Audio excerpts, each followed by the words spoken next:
The biggest criminal fraud heist in British history in the heart of Westminster.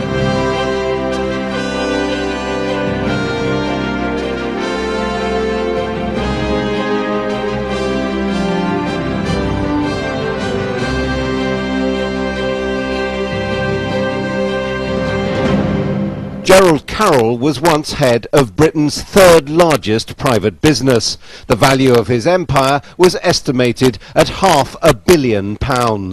Although something of a recluse, he had powerful and influential contacts.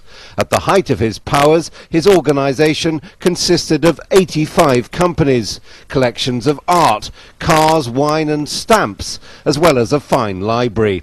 It was all run under an umbrella trust, the Carroll Foundation. Today he is bankrupt, ruined, he says, by fraudsters who systematically robbed him of almost everything. And he believes his life is in danger. He's reported several attacks to the police. After 2 years of campaigning, the Serious Fraud Office has finally begun to look into Carroll's extraordinary story. And for the first time, he's decided to tell it publicly to Sky News. I actually started on my own. I mean, this has never been really discussed, but I mean, I started at 18, 19,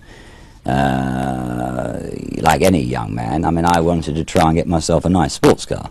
And all my friends had sports cars, and I didn't have one. I just had £150 my father gave me.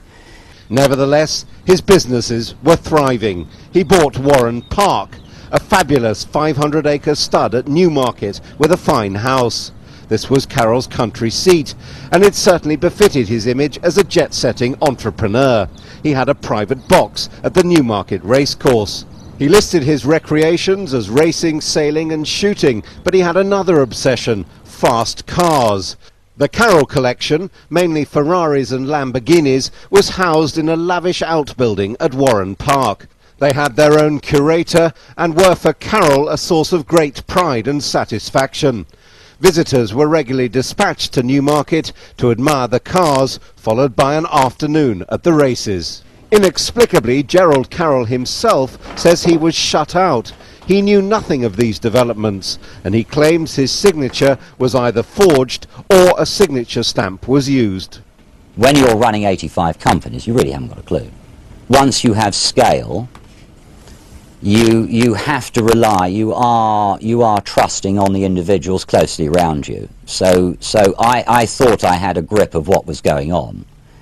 Clearly what was going on was not actually what was being presented to me, because I was being marginalised. There's no question about that.